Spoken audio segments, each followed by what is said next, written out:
संघानां रसानां छन्दसामपि मङ्गलानां च कर्तारौ वन्दे वाणी विनायको भवानी शङ्करो वन्दे श्रद्धा विश्वासरूपिणो याभ्यां विना न पश्यन्ति सिद्धस्वान्तस्थमीश्वरं वन्दे भूतमयं नित्यं गुरुं शङ्कररूपिणं यमाश्रितो विवक्रोऽपि यत्र सर्वत्र वन्दते सीतारां गुणङ्करां वन्यारण्यविहारिणो वन्दे विशुद्धविज्ञानौ कवीश्वर कपीश्वरो उद्भवस्थिति संहार कारणीं क्लेशहारणीं सर्वश्रेयस्करीं सीतां नतोऽहमरामवल्लभाम् यन्मायावशवर्ति विश्वमखिलं ब्रह्मादिदेवासुरा यस्सत्त्वाद्वर्षैर्विभाति सकलं रज्जो यथा हे ब्रह्मा यत्पादकल्पमेकमेव हि भवाम्बोधे सतीर्षावतां वन्देऽहं तं शेषकारणवरं रामाख्यमीशं हरिं नानापुराणनिगमागमसम्मतं यद् रामायणे निगदितं क्वचिदन्यतोऽपि स्वान्तसुखाय तुलसी रघुनाथगाथा भाषा निबन्धमति मंजुलमातनोति जो समृद्ध सति होए गणनायक करे बरबदन करहु अनुग्रह सोए बुद्धि राशि शुभ गुण सदन मोक होए वाचाल पंगु चढ़ेंगे वर गहन जासु कृपा सुदयाल द्रवं सकल कलिमल दहन नील सरोरहु श्याम तरुण अरुण बाल जनयन करो समो उर्धाम सदा शीर सागर सयन कुंद इंदु समदेह उमारमण करुणायन जाहि दीन परनेह करो कृपा मदनयन बंदो गुरुपद कंज कृपा सिंधु नर रूप हरि महामोहतम पुंज जासु वसन रवि कर निकर सियावर रामचंद्र की जय वन सुत हनुमान की जय उमापति महादेव की जय बोलो भाई सब संतन की जय हर हर नमः पार्वती पतये हर हर महादेव मंगल भवन मंगल हारी द्रवहु सुदशरथ अजर बिहारी खलबदि तुरत फिरै रघुबीरा सोह चाप कर कटि तूलीरा आरत गिरा सुनी जब सीता कहल लक्ष्मण सन परम सभीता जाहु बेगि संकट अति भ्राता लक्ष्मण बिहसि कहा सुनु माता भ्रुकुटि बिलास सृष्टि लय होई सपने हूँ संकट परी कि सोई। मरम बचन जब सीता बोला हरि प्रेरित लक्ष्मण मन डोला बन दिसि देव सौंपी सब काहू चले जहाँ रावण ससि राहु तो न बीच दस कंदर देखा आवा निकट जति के बेशा जाके डर सुर असुर डराहि निसिना नीद दिन अन्न न खाहि सोदस शीस स्वान की नाई इत उत चितई चला भड़िहाई इमि कुपंथ पग देत खगेसा रहन तेज धन बुद्धि बल लेसा। नाना विधि करी कथा सुहाई राजनीति भय प्रीति दिखाई कह सीता सुनु जति गोसाई बोले हो बचन दुष्ट की नाई। तब रावण निज रूप दिखावा भय सभय जब राम सुनावा कहती ता धरि धीर जुगाड़ा आय गाँव प्रभु रहु खल ठाड़ा जिमि हरि बदुहि क्षुद्र सस चाह भयसि काल बस निशि चरनाह सुनत बचन दस शीस रिसाना मन महु चरण बंदी सुख माना। क्रोधवंत तब रावण लीन्हि सिरथ बैठाए चला गगन पथ आतुर भय रथ हाकि न जाए मंगल भवन मंगल हारी जहाँ दशरथ असुर बिहारी। पढ़ लिया इसका पढ़ना है कि पढ़ लिया तुमने? नहीं पढ़ा नहीं स्वामी जी। हाँ पढ़ो।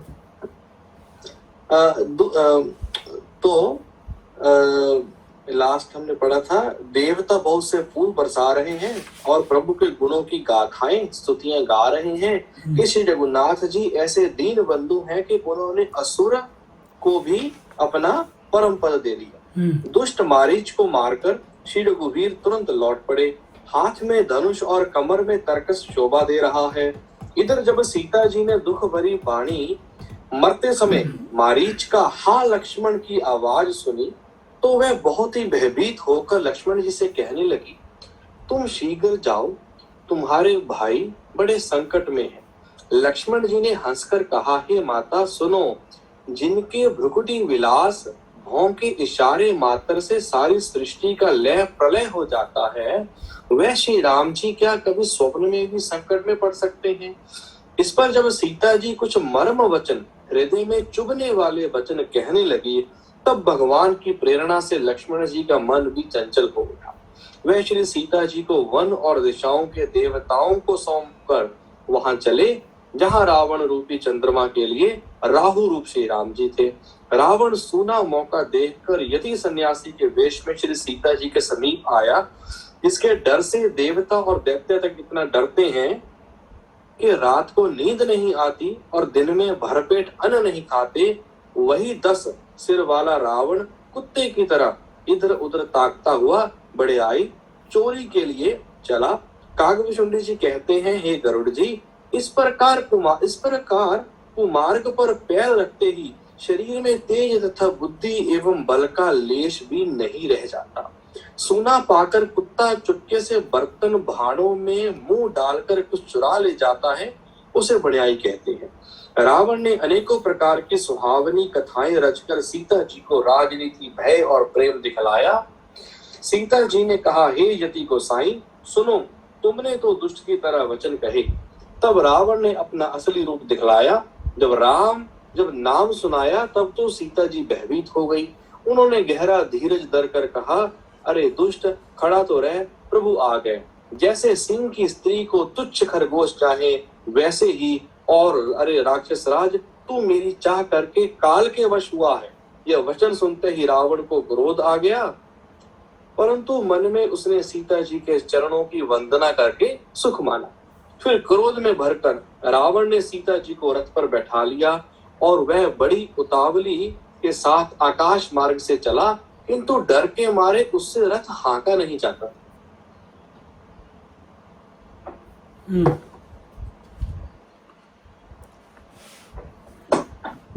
खल भदी तुरत फिरे रघुबीरा। अखंडानंद जी कहते हैं, लोगों की दृष्टि में तो वह खल ही था, सो उसको मारकर श्री रामचंद्र तुरंत लौटे। किसको मारकर? मारीच को मारकर उसके हृदय का प्रेम पहचान कर उसको सद्गति दी। देवता लोग प्रशंसा कर रहे हैं, लेकिन बाहर से तो वह कपटी था। तो खल बधि तुरत फिरे रघुबीरु, गोस्वामी जी उसको खल ही कहते हैं। जब सीता जी ने मारीच की आर्तवाणी लक्ष्मण लक्ष्मण ऐसी सुनी तो वे बहुत डर गईं और लक्ष्मण से बोली कि तुम्हारे भाई बड़े संकट में पड़े हैं, जल्दी जाओ।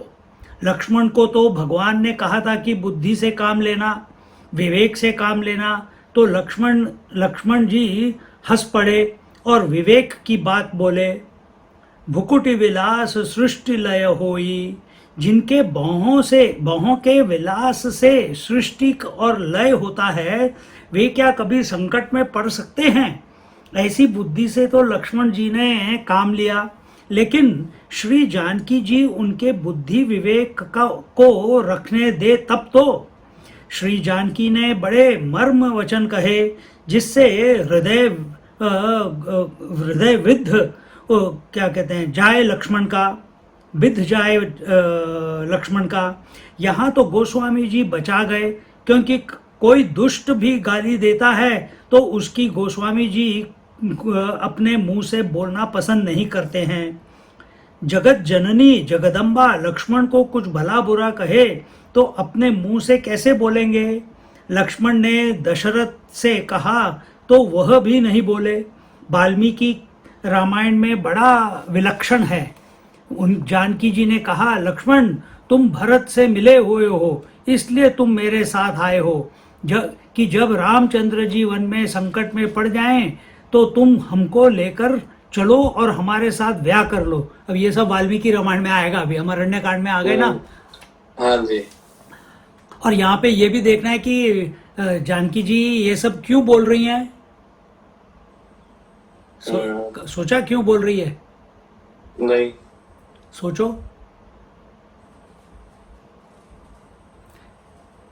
क्योंकि ये ओरिजिनल नहीं है, इसलिए।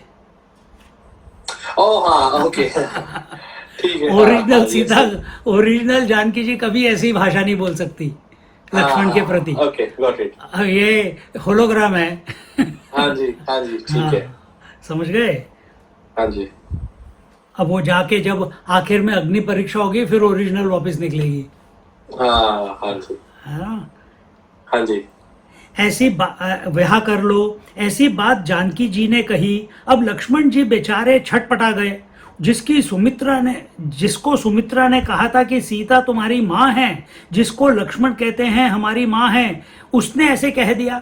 तिलमिला गया होगा वो, तो वैसे ही गुस्से वाला है वो। क्या है वो, शेषनाग फुंकारता रहता है। हरि प्रेरित लक्ष्मण मन डोला। भगवान की ऐसी प्रेरणा थी, नहीं तो लक्ष्मण जी उनके कहने पर भी न डरते। लेकिन अब लक्ष्मण जी का मन डोल गया। मरम वचन जब सीता बोला। यह वचन बोला किसने? कि सीता ने।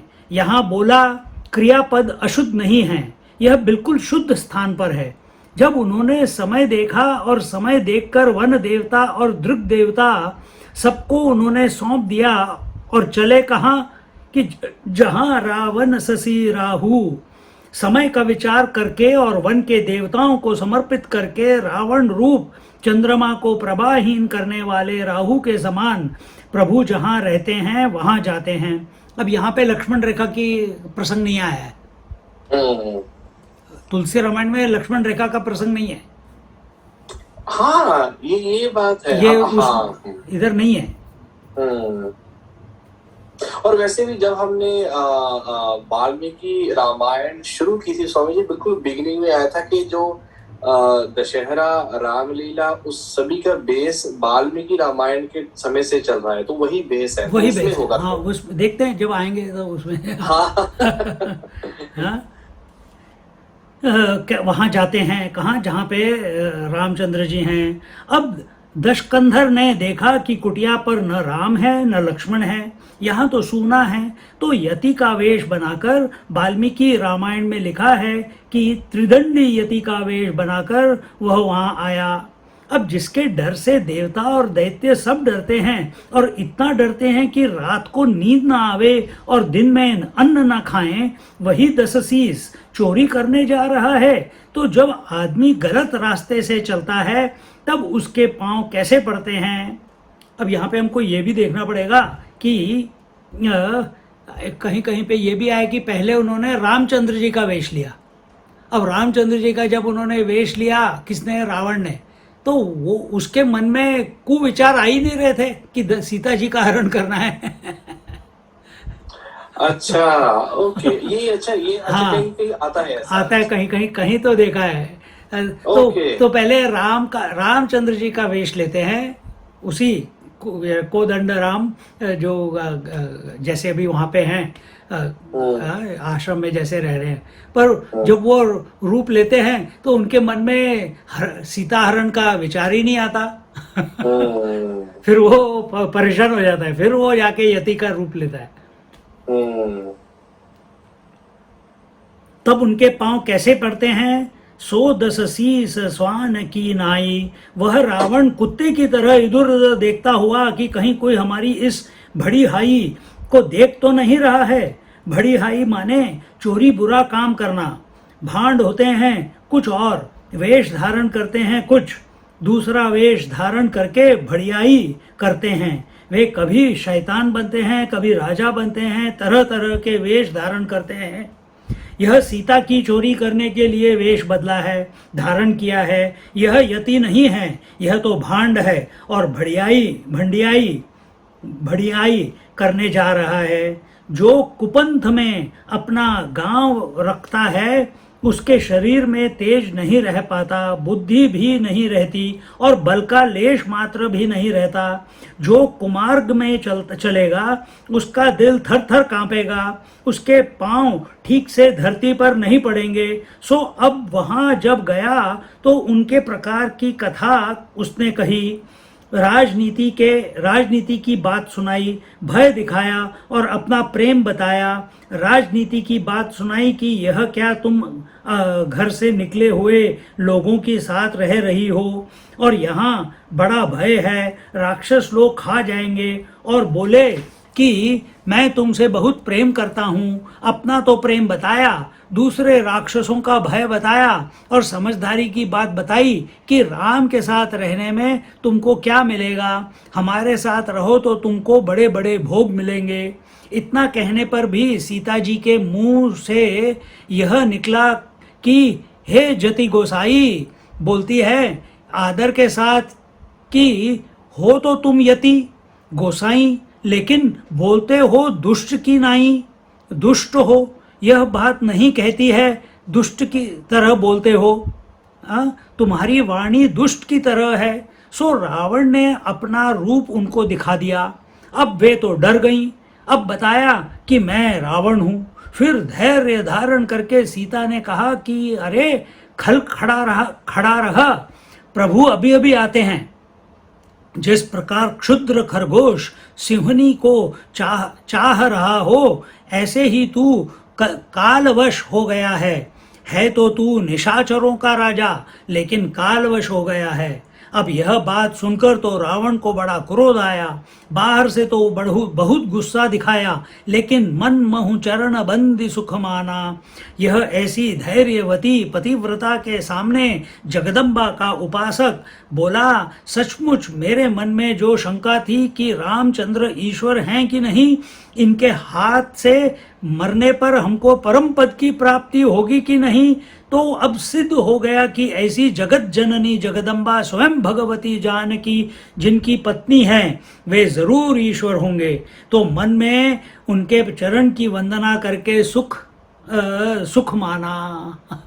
क्या सुंदर अखंडानंद जी का कि यहाँ पे भी उनको यानी ये तो पहले ही उन्होंने बता दिया ना, उसने जब मारीच को बोला कि मरना है तो इसी तरह से मरो। हाँ जी, हाँ, तो वहां पे यहाँ पे भी वो कर तो कुकर्म करा है, लेकिन मन में उसको पता है कि मरना है तो रामचंद्र जी से ही मरना है, अगर यही भगवान है तो। और अब ये सीता जी के लक्षण देख के अब उसको कंफर्म हो गया कि ये रामचंद्र जी भगवान ही है। आहा, मन में सुख माना। हाँ जी, मन में सुख माना।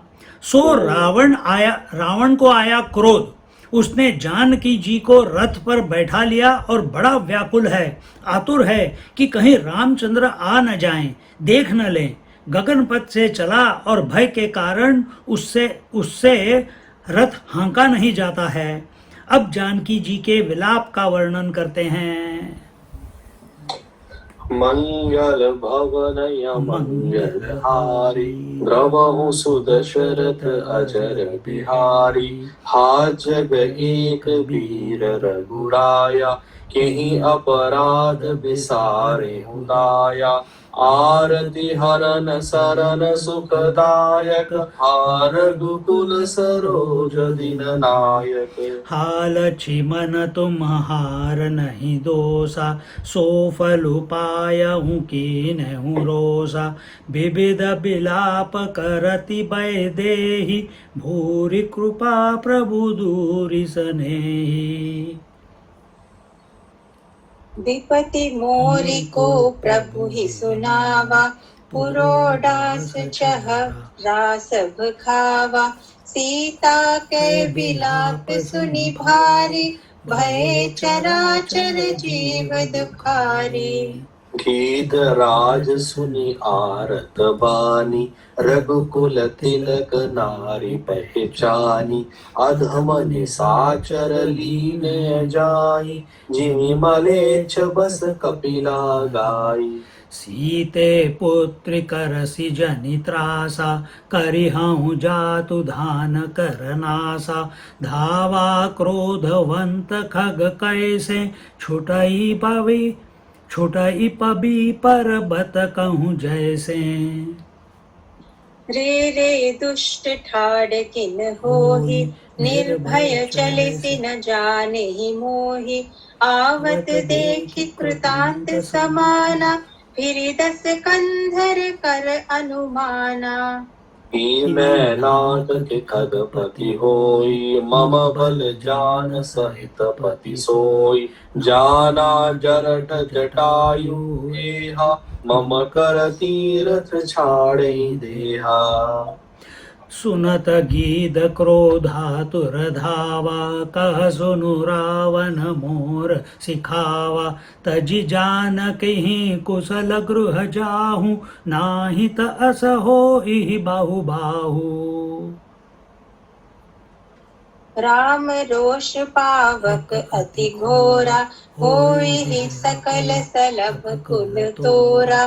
तरुण देत दसानन जोधा, तब ही गीत धावा करि क्रोधा। धरि कच बिरथ की न महिंगिरा, सीत हेरा की गीत पुनि फिरा। चोचन मारि बिदार सिदेहि, दंड एक भय मूर्छति। तब सक्रोध निशिचर खिसियाना, काढ़ेसि परम कराल कृपाना। काटेसि पंख पराखग धरनी, सुमिरि राम करि अद्भुत करनी। सीत ही जान चढ़ाई पहोरी, चला उताइल त्रास न थोरी। करति बिलाप जाति नभ सीता, व्याध विपस जनु मृगी सभीता। गिरि पर बैठे कपिन निहारी, कहि हरि नाम दीन पटढारी। एहि विधि सीतहि सौले गयऊँ, बन अशोक मह राखत भयऊँ। हारि पराखल बाहु विधि, भय अरु प्रीति देखाई। तब अशोक पाद पतर, राखिसि जतन कराई। जेहि विधि कपट कुरंग संग, धाई चले श्री राम। सो छवि सीता राखी उर, रटती रहती हरि नाम। मंगल भवनय मंगलहारी, द्रवहु सुदशरथ अचर बिहारी। सीता जी विलाप कर रही थी। हाँ जगत के अद्वितीय वीर श्री रघुनाथ जी, आपने किस अपराध से मुझ पर दया बुला दी। हे दुखों को के हरने वाले, हे शरणागत को सुख देने वाले, हार कुल रूपी कमल के सूर्य। हाँ लक्ष्मण तुम्हारा दोष नहीं है, मैंने क्रोध किया उसका फल पाया। श्री जानकी जी बहुत प्रकार से विलाप कर रही हैं। हाय प्रभु की कृपा तो बहुत है, परंतु वह स्नेही प्रभु बहुत दूर रह गए हैं।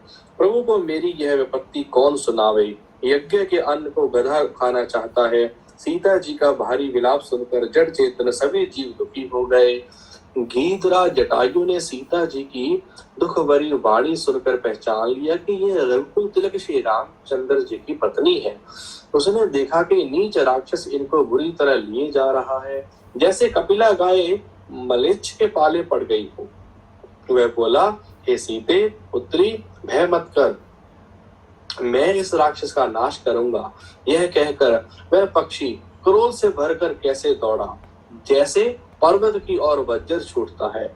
उसने ललकार कर कहा, रे रे दुष्ट, खड़ा क्यों नहीं होता, निडर होकर चल दिया, मुझे तूने नहीं जाना। उसको यमराज के समान आता हुआ देखकर रावण घूमकर मन में अनुमान करने लगा, जहां या तो मैनाक पर्वत है जहाँ पक्षियों का स्वामी गरुड़, पर वह गरुड़ तो अपने स्वामी विष्णु सहित मेरे बल को जानता है। कुछ पास आने पर रावण ने उसे पहचान लिया और बोला, ये तो बूढ़ा जटायु है, ये मेरे हाथ रूपी तीर्थ में शरीर छोड़ेगा।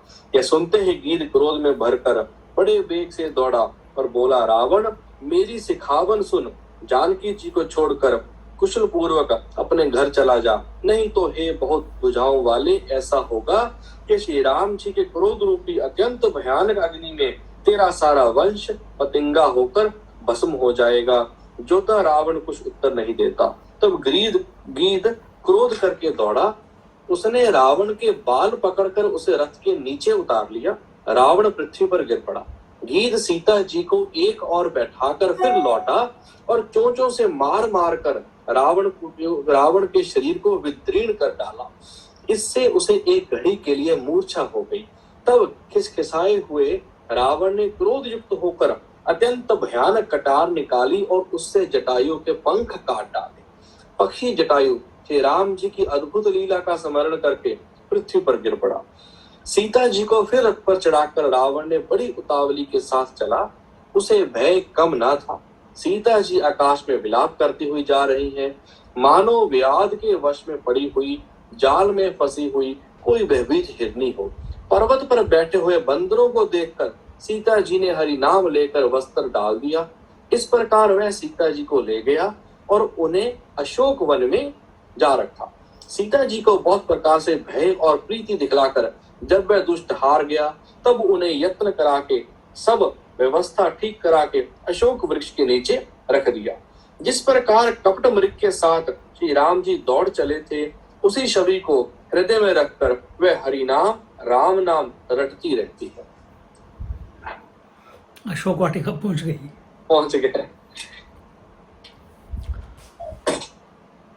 हा जग एक वीर रघुराया। अखंडानंद जी कहते हैं, अब श्री जानकी जी कहती हैं कि हा जगत के एक वीर रघुराई, मुझसे ऐसा क्या अपराध हुआ कि आपने दया छोड़ दी। आप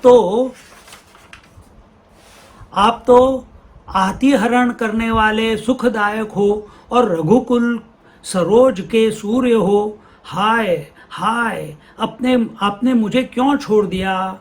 हाय लक्ष्मण, तुम्हारा कोई दोष नहीं है, मैंने जो तुम्हारे ऊपर क्रोध किया उसका फल पा लिया।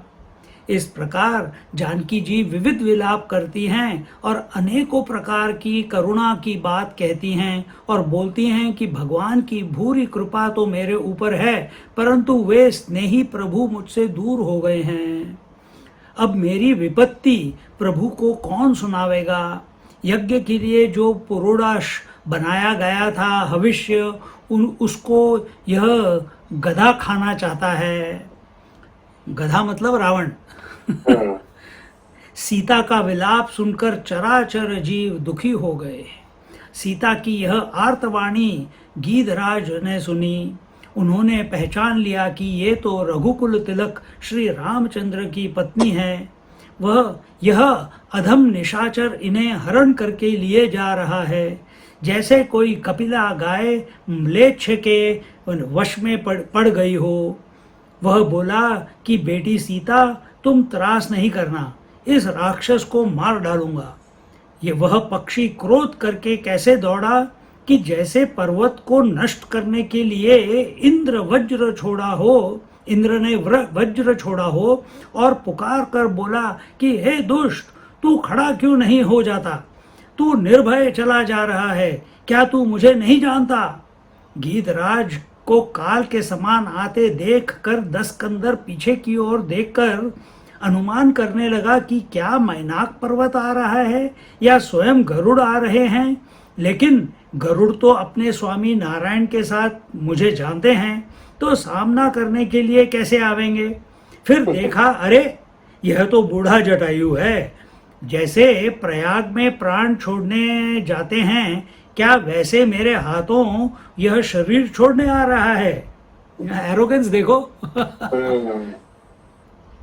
छोड़ने आ रहा है। यह सुनकर गीत को बड़ा क्रोध आया और वह दौड़ा। फिर कहा कि रावण, मेरी शिक्षा सुन लो, तुम जानकी को छोड़कर सकुशल अपने घर लौट जाओ, नहीं तो मैं कह देता हूं कि राम का रोष पावक बड़ा घोर है और उसमें तुम्हारा सारा कुल पतंगे की तरह जल जाएगा। अब रावण उसको मुंह नहीं लगाना चाहता, क्योंकि वह तो वीर है, छोटे लोगों से बात नहीं करता, सो उत्तर नहीं देता। अब तो गीध को बड़ा क्रोध आया और बाल पकड़कर रावण को खींच लिया, उसको रथ पर से धरती पर गिरा लिया और सीता को उठाकर उसने अपने घोंसले में रख लिया। और फिर गीध आया और चोंच मारा रावण को। रामचंद्र से विमुख होने पर जिसे प्रलय के देवता भी कुछ नहीं बोलते, कैलाश उठा लिया और कुछ नहीं बोले, इंद्र को भगा दिया और कुछ नहीं बोला, वही रावण आज जब भगवान से विमुख हुआ तो मामूली गीध भी चोंच मार मार कर उसके शरीर को फाड़ रहा है। उसको बड़ी भारी मूर्छा हुई। अब रावण को बड़ा क्रोध आया और वह खिसिया गया। उसके पास बड़ा भयंकर कृपाण था, उसको निकाला, उससे जटायु का पंख काट दिया, वह धरती पर गिर गया।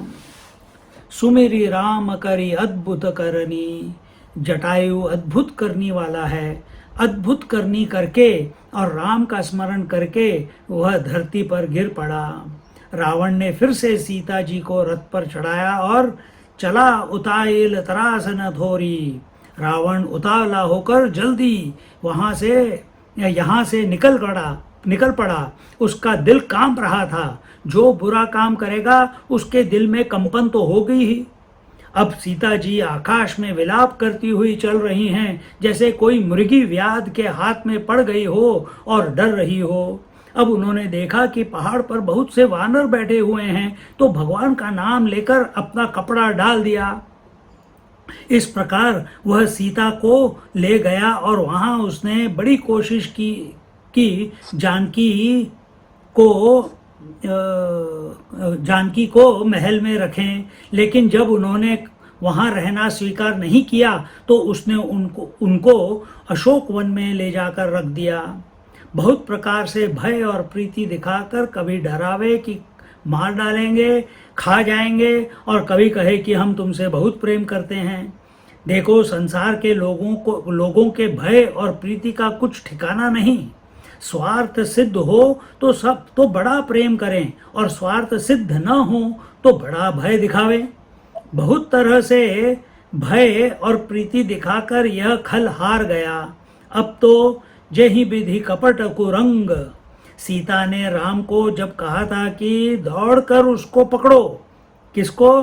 कुरंग मतलब अपना मृग पकड़ो। उस समय भगवान श्री राम जो दौड़कर चले थे कपट मृग के पीछे, वह जो शोभा है, छवि है, वह जानकी जी के हृदय में बस गई, और बस उसी की याद कर करके श्री राम का नाम रटती हैं।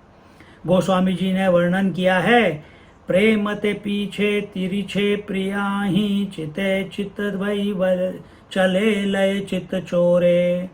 श्याम शरीर पसे हुलसे तुलसी छबिसो मनम मोरे। लोचन लोल जलय भ्रुकुटी कल कामननि सो तृण तोरे।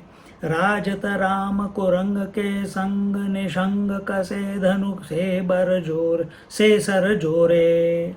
धनु यानी ये वो अपने मन, उनके मन में जो पिक्चर चल रही है, रामचंद्र जी मृग के पीछे तरकस बांध कर हाथ में वो जो छवि है वो उसका वर्णन आ रहा है यहाँ पे, उसका वर्णन आ रहा है। हाँ, धनुष। आई थिंक तुलसी बाबा ने शायद किसी दूसरे जैसे जो है ना दोहावली हाँ कहीं पे होगा, किसी में कहीं में है ये छंद। हाँ, धनुष पर बाण चढ़ाकर तुणीर कमर में डाले हुए जब हरिण के पीछे श्री रामचंद्र जी दौड़े तो बीच बीच में प्रेम की तिरछे आंख से श्री जानकी जी की ओर देख लेते हैं। बार बार चित्त देकर उनकी ओर देखते हैं तो चित्त को चुरा लिया उन्होंने। श्याम शरीर पर पसीना है। तुलसीदास जी कहते हैं कि वह छवि मेरे मन में उल्लसित हो रही है। आंखें बड़ी चंचल हैं, कभी हरिण पर निशाना लगावें, कभी जानकी जी की ओर देखें। उनकी भौहें तो काम के धनुष के समान हैं, उनके ऊपर निछावर कर दिया जाए उसको तो कुरंग हरिण के साथ भगवान रामचंद्र शोभायमान हो रहे हैं। उसी छवि को हृदय में रखकर राम नाम रटती रहती हैं।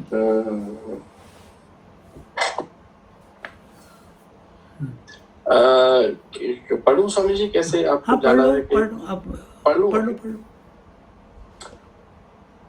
रघुपति अनुजहि आवत देखी, बाहिज चिंता की न विशेषे। जनक सुता परिहरिहु अकेली, आयहु तात बचन मम पेली। निशिचर निकर फिरहि बन माही, मम मन सीता आश्रम नाही। गहि पद कमल अनुज कर जोरी, कहु नाथ कछु मोहि न खोरी। अनुज समेत गए प्रभु तहवा, गोदावरी तट आश्रम जहवा। आश्रम देखी जानकी हीना, भय विकल जस प्राकृत दीना। हागु न खानी जानकी सीता, रूप शील व्रत नेम पुनीता। लक्ष्मण समुझाए बहुबाती, पूछत चले लता करुपाती। हे खृग मृग हे मधुकर श्रेणी, तुम देखी सीता मृग नयनी। खंजन सुख कपोत मृग मीना, मधुपनि कर कोकिला प्रवीणा। कुंद कली दाड़िम दामिनी, कमल सरद ससी अहि भामिनी। वरुण पास मनोज धनु हमसा, गज के हरि निज सुनत प्रशंसा।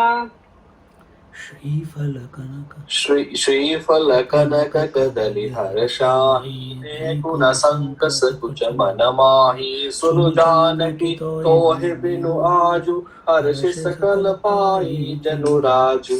किमि सही जात अनक तोहि पाही, प्रिया बेगी प्रगट सिकस नाही। एहि विधि खोजत बिलपत स्वामी, मनहु महाबिरही अति कामी। पूरन काम राम सुख राशि, मनुज चरित कर अज अविनाशी। आगे परागीत पति देखा, सुमिरत राम चरण जिन रेखा। कर सरोज सिर पर सयो, कृपा सिंधु रघुबीर। निरखि राम छवि धाम सुख, काम मुख विगत भई सब पीर। मंगल भवनय मंगल हारी, द्रवहु सुदशरथ अजर बिहारी। इधर श्री रघुनाथ जी ने छोटे भाई लक्ष्मण जी को आते देखकर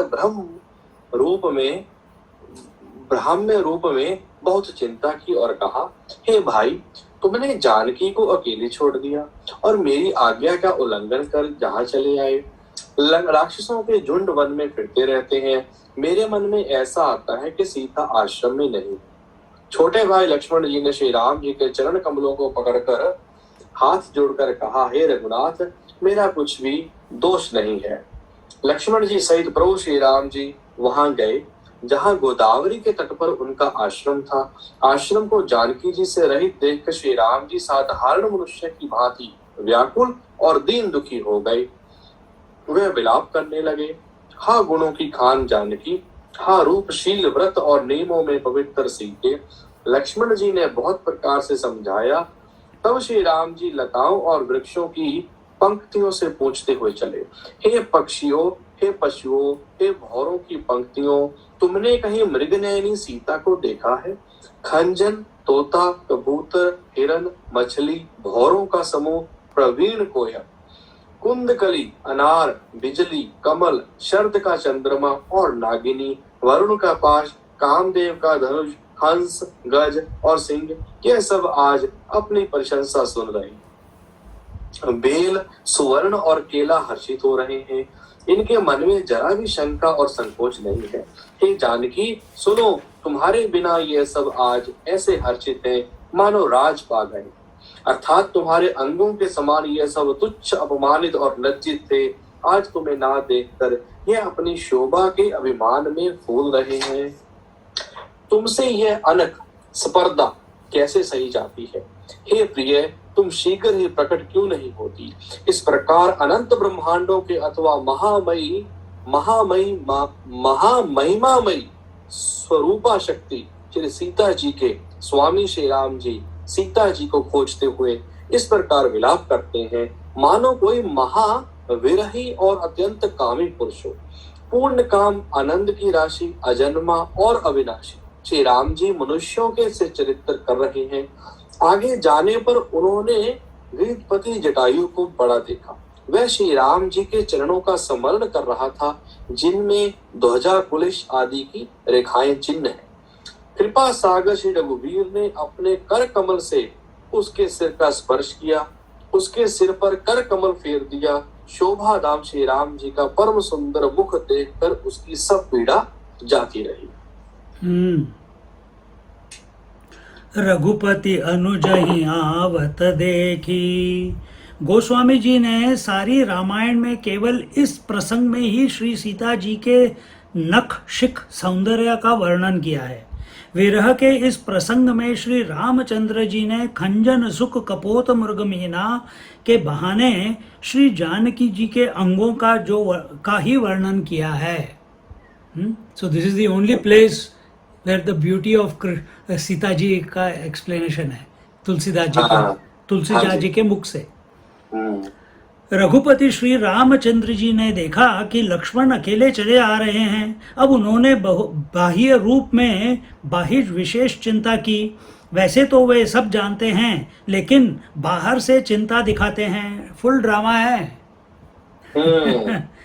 उन्होंने कहा, तात तुमने अकेली जनक नंदिनी को छोड़ दिया और मेरी आज्ञा का उल्लंघन किया और मेरे पास आए। यहाँ वन में बहुत सारे निशाचर विचरण करते हैं। हमको तो ऐसा प्रतीत होता है कि आश्रम में श्री जानकी जी नहीं है। अब श्री लक्ष्मण जी ने श्री रामचंद्र जी के पांव पकड़ लिए और हाथ जोड़कर बोले कि स्वामी, इसमें मेरा कोई दोष नहीं है। अब लक्ष्मण के स्वभाव को तो भगवान जानते हैं, ये बहुत कम बोलते हैं और इतना उनका कह देना कि मेरा कोई दोष नहीं है, यह काफी था। इसके लिए कोई युक्ति, कोई प्रमाण देने की जरूरत नहीं थी और परोक्ष रूप से यह बात भी कह दी कि दोष सारा सीता जी का है, क्योंकि दोष तो किसी न किसी का होना ही चाहिए, इनका नहीं तो उनका है। ये जो तरीका है ना बात करने का, बिना किसी को दुख दिए, ना किसी के प्रति गुस्सा दिखाए, कितना गलती मेरी नहीं है, मतलब तुम समझ जाओ। Now his trust on Lakshman is also so much कि he knows that he will not tell lies, है ना? हाँ जी। अब भगवान श्री रामचंद्र अपने भाई के साथ वहां गए जहां गोदावरी तट पर आश्रम है। यह पूर्वी बोली में जहां को जहवा, वहां को तहवा बोलते हैं। उन्होंने देखा कि आश्रम पर जानकी नहीं है। जैसे कोई साधारण प्राकृत मनुष्य दीन होता है, वैसे भगवान श्री रामचंद्र जी दीन हो गए और कहने लगे, हा गुण खानी सीता जो रूप शील व्रत नियम में परम पवित्र है, वे कहाँ गई? रूप बहुत सुंदर, शील बहुत बढ़िया, व्रत में निष्ठा और नियम का पालन करने वाली, इन्हीं 4 बातों से मनुष्य में पवित्रता आती है।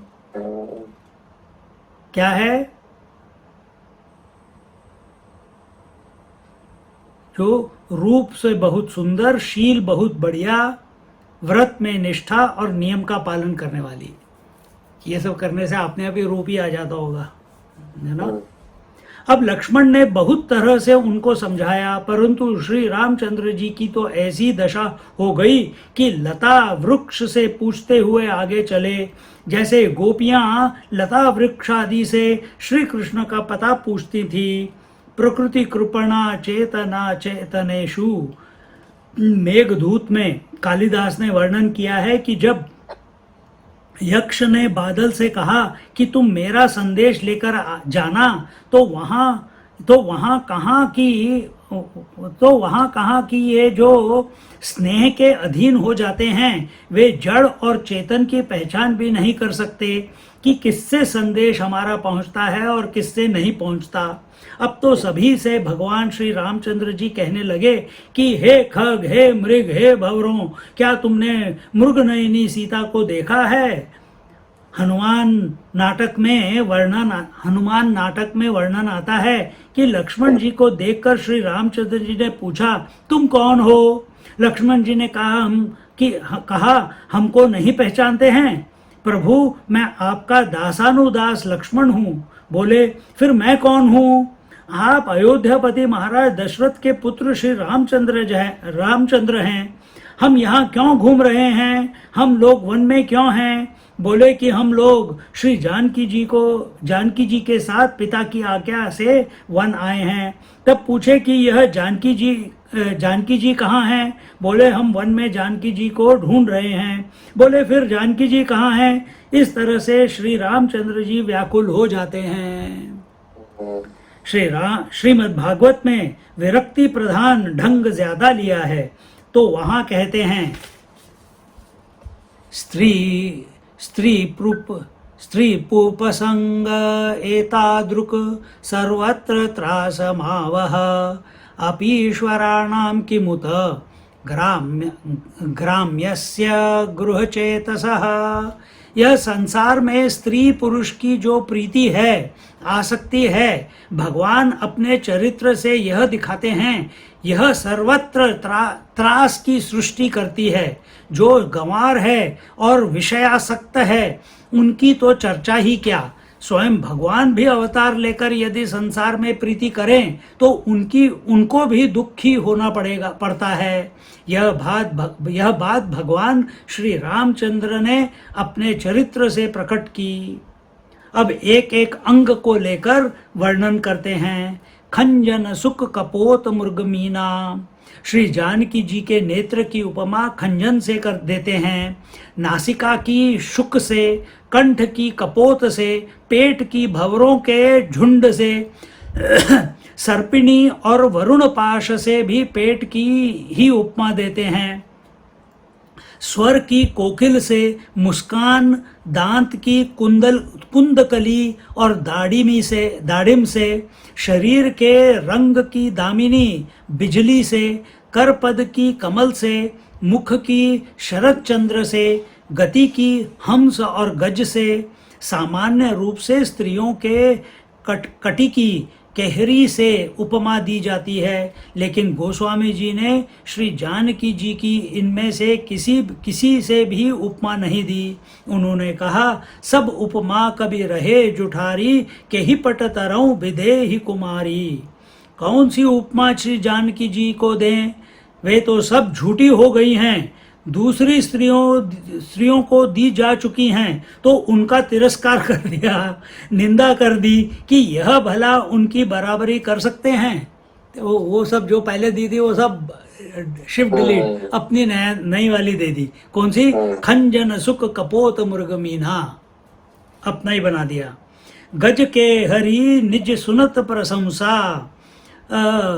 तुम्हारे न होने से इनको अपनी प्रशंसा सुनने को मिल रही है। देखो, गोस्वामी जी ने श्री जानकी जी का नख शिख वर्णन कहीं नहीं किया, क्योंकि माता है और माता के स्वरूप सौंदर्य का वर्णन पुत्र के लिए उचित नहीं होता है। यहाँ श्री रामचंद्र जी के मुख से, और सो भी विरह अवस्था में, और उसमें भी उपमेय का नाम बिल्कुल नहीं लेते हैं। और किस अंग का कौन सा उपमेय है, केवल उपमानों का ही वर्णन करके कहते हैं कि तुम्हारी अनुपस्थिति में इनकी प्रशंसा हो रही है। आज देखो, श्रीफल और कनक कदली के पीले केले के वृक्ष हर्षित हो रहे हैं। क्यों? उनके मन में न शंका है न संकोच है, नंगे फिर रहे हैं। नहीं तो तुम्हारे सामने तुम्हारे जिस अंग से श्रीफल की कुछ और कनक कदली जंघा की जिनसे उपमा दी जाती है, उससे ये संकोच करते हैं। तुम्हारे बिना आज इनको मानो राज्य मिल गया हो ऐसे हर्षित हो रहे हैं। इनका जो अनख है माने स्पर्धा करके देख रहे हैं, सो तुम कैसे सह रही हो। हे प्रिया, तुम जल्दी से जल्दी प्रकट क्यों नहीं हो रही हो।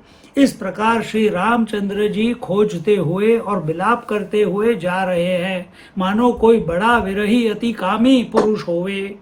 गोस्वामी जी सावधान करते हैं, इसको संभालना बोलते हैं, संभाल रहे हैं। कहते हैं कि श्री रामचंद्र जी कभी अति कामी महाविरही नहीं हो सकते।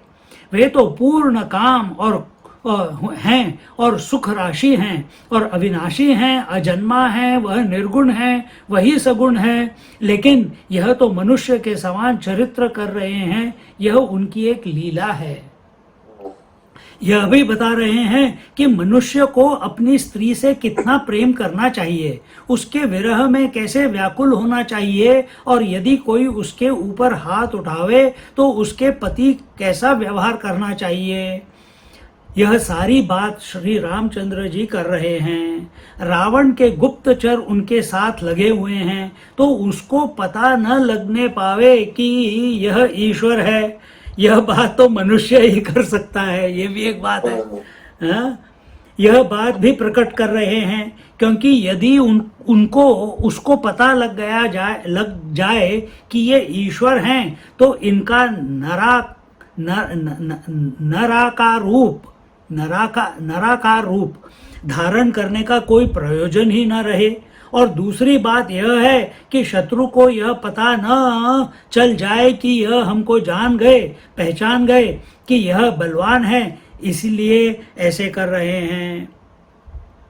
आगे परा गीधपति देखा, आगे उन्होंने देखा कि गीधपति जटायु पड़े हुए हैं और वे श्री रामचंद्र जी की चरणों की रेखा का स्मरण कर रहे हैं। कोई कोई भगवान के नखमणि के उपासक हैं, कोई उनके तलवे के उपासक हैं, कोई धूल के उपासक हैं, कोई पन्ही के उपासक हैं, कोई पादुका के उपासक हैं। राम पद पंकज पनही, निषादपति के लिए उनकी पन्ही का वर्णन आया है। पन्ही मतलब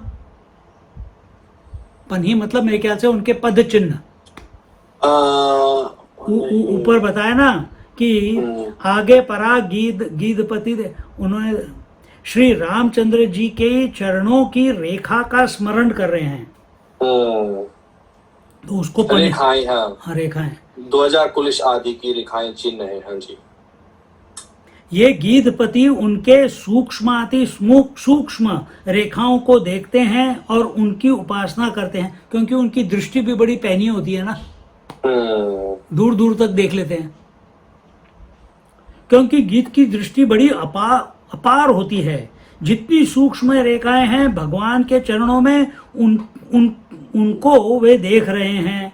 जैसे मन रूप हाथी को वश में करने के लिए अंकुश है, पाप रूप पर्वत का नाश करने के लिए वज्र है, ध्वजा के ध्यान से त्रिलोक पर विजय होती है, और कमल का भव मोचन है, इससे ताप नष्ट होता है। इस प्रकार एक एक रेखा जो भगवान श्री रामचंद्र के चरण में है, इसका ये बड़ी तीव्रता से ध्यान कर रहे हैं। तो क्या क्या है वहां पे? अंकुश है, वज्र है, ध्वजा है और कमल है। कबहु सुकर सरोज रघुनायक धरि हऊ नाथ शीस मेरे, जहि कर अभय किए जन आरत बारक बिबस नाम टेरे। ये जो महत्वपूर्ण भगवान श्री राम के हाथ हैं, रामचंद्र के हाथ हैं, उनको गीध के सिर पर रख दिया।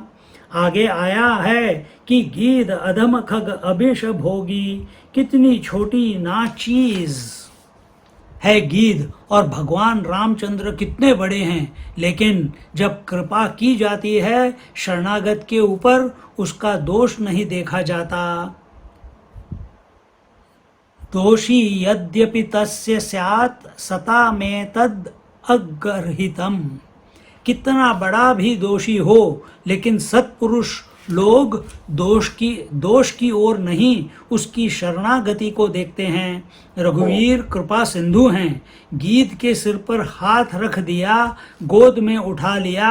अब गीध की आंख खुली, उन्हें छवि धाम राम का मुख दिखा। वे तो चरणों की रेखा का ध्यान करते थे और भगवान ने अपने शोभा धाम मुख का दर्शन कराया तो सारी पीड़ा मिट गई।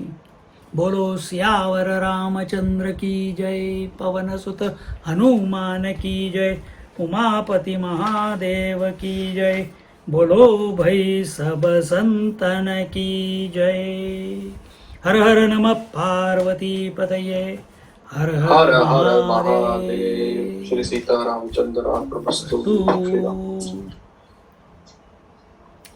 सांगे हरि ओम।